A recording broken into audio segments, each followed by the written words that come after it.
What is the duty of N MLA? ಒಬ್ಬ ಶಾಸಕರ ಜವಾಬ್ದಾರಿ ಏನು? 60 ವರ್ಷಗಳ ಹಿಂದೆ ಪ್ರಾರಂಭವಾದಂತಹ ಶಾಲೆ, ಲಕ್ಷಾಂತರ ವಿದ್ಯಾರ್ಥಿಗಳು ಕಲಿತು ದೇಶದ ಭವಿಷ್ಯವನ್ನು ರೂಪಣೆ ಮಾಡಿದಂತಹ ಶಾಲೆಗಳಲ್ಲಿ ಏನಾದರೂ ಹೆಚ್ಚು ಕಡಿಮೆ ಆಗೋದಿಲ್ವಾ?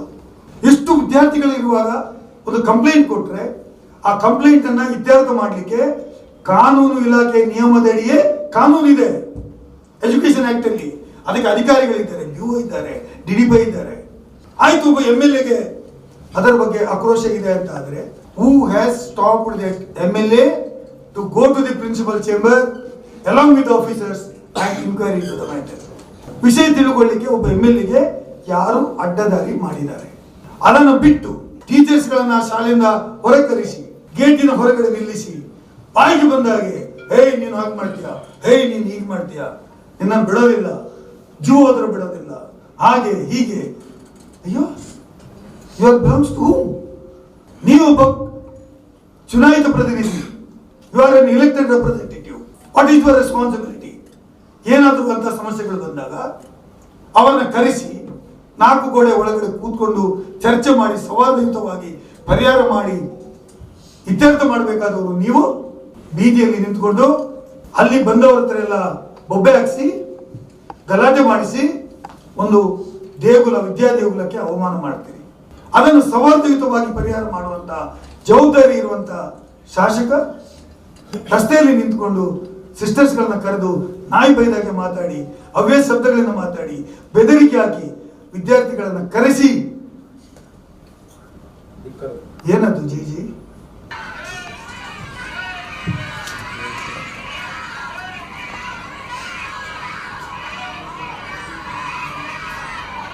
ಯಾರು ಹೇಳುದು MLA ಹೀಗೆ, ಅದು ಹೀಗೆ?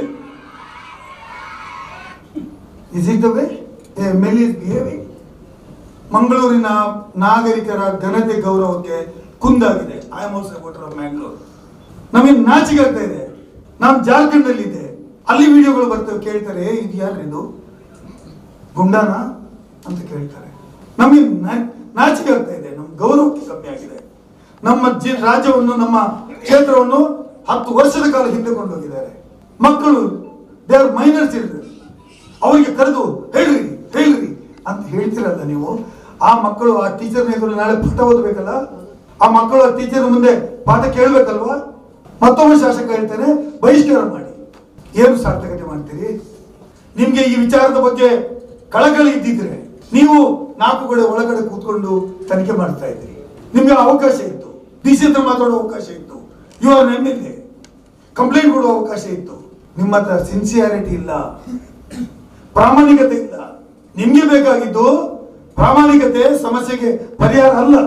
ನಿಮ್ಗೆ ಬೇಕಾಗಿರುವುದು ಸಾರ್ವಜನಿಕವಾಗಿ ನೀವು ಹೀರೋ ಆಗ್ಬೇಕು. ಅದೇ ತಾನೇ ನಿಮ್ಮ ಉದ್ದೇಶ, ಅದೇ ತಾನೇ ನಿಮ್ಮ ಮನಸ್ಸಿನಲ್ಲಿ ಇರ್ತಕ್ಕಂಥದ್ದು. ಹಾಗಾಗಿ ನಾವು ಇದನ್ನ ಬಹಳ ಸೀರಿಯಸ್ ಆಗಿ ತಗೊಂಡಿದ್ದೇವೆ. ಸರ್ಕಾರ, ನಾನು ಒಬ್ಬ ಶಾಸಕನ ಕೆಲಸ ಮಾಡಿದ್ದೇನೆ, ಲೋಬೋ ಅವರು ಶಾಸಕನ ಕೆಲಸ ಮಾಡಿದ್ದಾರೆ. But we never seen a MLA going to this below the dignity. ಚುನಾಯಿತ ಪ್ರತಿನಿಧಿಯ ಗೌರವವನ್ನ ಹರಾಜು ಮಾಡಿದ್ದಾರೆ. ಯಾರು ಮತ ಹಾಕಿ ಕಳಿಸಿದಾರೋ ಅವರ ಮಧ್ಯೆ ಕಂದಕ ಏರ್ಪಾಡು ಮಾಡಿದ್ದಾರೆ. ಕಮ್ಯುನಿಟಿ ಮಧ್ಯೆ ಕಂದಕ ಏರ್ಪಾಡು ಮಾಡಿ ನೀವು ಜಗಳ ಮಾಡಿ ನಾನು MLA ಆಗಿರ್ತೇನೆ ಅಂತ ಹೇಳಿದ್ದಾರೆ. We will condemn it. ನಾವು ಇದನ್ನು ಖಂಡಿಸ್ತೇವೆ. ಅವರು MLA ಆಗುವಂತ ಯಾವುದೇ ಯೋಗ್ಯತೆ ಅವರಿಗಿಲ್ಲ ಅಂತ ನಾನು ಘಂಟಾಘೋಷವಾಗಿ ಹೇಳ್ತೀನಿ. ಹಾಗಾಗಿ I have decided to file a complaint before the speaker and the house leader of the legislative assembly under the guidance of Kaul and Shakhtar. Kaul and Shakhtar is the guide for the parliamentary procedure. Kaul and Shakhtar parliamentary procedure na guide. ಒಬ್ಬ ಸದಸ್ಯರ ನಡವಳಿಕೆಯನ್ನ inquiry ಮಾಡುವಂತ ಹಕ್ಕು speaker ಇದೆ. ಏನ್ document ಬೇಕು ನಿಮ್ಗೆ? ನೋಡಿ, teacher ಗಳನ್ನ ನಿಲ್ಲಿಸಿದ ಸ್ಟೈಲು, ಸಿಸ್ಟರ್ಸ್ ಗಳನ್ನ ನಿಲ್ಲಿಸಿದ ಸ್ಟೈಲ್ ನೋಡಿ ಹೇಗೆ ಕುರಿಗಳಾಗಿ. Sisters they serve for the nation. ಇವರೇನು ಕೆಲಸ ಇಲ್ಲದಕ್ಕೆ ಸಿಸ್ಟರ್ ಆಗಿದ್ದಾರೆ ಅಂತ ತಿಳಿಸಿದಾರ? ಎಷ್ಟೋ ಮಕ್ಕಳಿಗೆ ಶಿಸ್ತು ಜೀವನದಲ್ಲಿ ರೂಪಿಸಿದಂತಹ ಸಿಸ್ಟರ್ಸ್ ಗಳನ್ನ ನಿಲ್ಲಿಸಿದ ಸ್ಟೈಲ್ ನೋಡಿ. ಅವರಿಗೆ ಪಾಠ ಮಾಡ್ತಾರೆ, ರಸ್ತೆಯಲ್ಲಿ ನಿಲ್ಲಿಸಿ ಬೋಧನೆ ಮಾಡ್ತಾರೆ. ಮತ್ತೆ ಇಲ್ಲಿ ನೋಡಿ, ಮಕ್ಕಳನ್ನ ಪ್ರವೋಕ್ ಮಾಡ್ತಾರೆ. ಹೇಳಪ್ಪ ಹೇಳು ಅಂತ ಹೇಳ್ತಾರೆ. Is it the way? ಹಾಗಾಗಿ I have all documents to say that a member has acted below his dignity. ಅವರ ವಿರುದ್ಧ ಸ್ಪೀಕರಿಗೆ ಮತ್ತು ಮುಖ್ಯಮಂತ್ರಿಗಳಿಗೆ ಕಂಪ್ಲೇಂಟ್ ಕೊಡ್ತಾ ಇದ್ದೇವೆ. ಆ ಕಂಪ್ಲೇಂಟ್ ನಾನು ಗವರ್ಮೆಂಟ್ ಚೀಫ್ ವಿಪ್ ಕೆಲಸ ಮಾಡಿದ್ದೇನೆ ವಿಧಾನಸಭೆ ಒಳಗಡೆ. They can be transfer into the privilege committee, ಹಕ್ಕುಬಾಧ್ಯತೆ ಸಮಿತಿ. ಹಕ್ಕುಬಾಧ್ಯತೆ ಸಮಿತಿ ಅದನ್ನ ಪರಿಶೀಲನೆ ಮಾಡಿ, ಸ್ಪಾಟ್ಗೆ ವಿಸಿಟ್ ಮಾಡಿ, ಎವಿಡೆನ್ಸ್ ಕಲೆಕ್ಟ್ ಮಾಡಿ, they punish or cancel the membership. ನಾವು we have decided to give complaint ಕೊಡ್ತಾ ಇದ್ದೇವೆ, ಅದಕ್ಕೆ ತಯಾರು ಮಾಡಿದ್ದೇವೆ, ಎವಿಡೆನ್ಸ್ ತಯಾರು ಮಾಡಿದ್ದೇವೆ. ಕಂಪ್ಲೇಂಟ್ ಅನ್ನು ಕೊಟ್ಟು ಮುಖ್ಯಮಂತ್ರಿಗಳು ಮತ್ತು ಸ್ಪೀಕರ್ ಅವರು ಪರಿಶೀಲನೆ ಮಾಡಿ ಸಾಧ್ಯ ಇದ್ರೆ ಅವರೇ ಆಕ್ಷನ್ ತಗೊಳ್ಬೇಕು. ಇಲ್ಲದಿದ್ದರೆ ಹಕ್ಕುಬಾಧ್ಯತೆ ಸಮಿತಿ ವಿಧಾನಸಭೆಯಿಂದ ಬಿಜೆಪಿ, ಜೆಡಿಎಸ್, ಕಾಂಗ್ರೆಸ್ ಸೇರಿದಂತ ಸಮಿತಿ ಇದೆ, ಆ ಸಮಿತಿ ಮೂಲಕ ಇನ್ವೆಸ್ಟಿಗೇಟ್ ಮಾಡಿ ಕಂಪ್ಲೇಂಟ್ ಅನ್ನ ರಿಜಿಸ್ಟರ್ ಮಾಡಬೇಕು ಅಂತ ಹೇಳುವಂಥದ್ದು ನನ್ನ ಕಳಕಳಿಯ ಬೇಡಿಕೆ. We are decided to file a criminal case against under section 295A of the Indian Penal Code. Section 295A of the Indian Penal Code says punishment for the deliberate and malicious act that are intended to outrage the religious feelings of any class by insulting its religion or religion beliefs.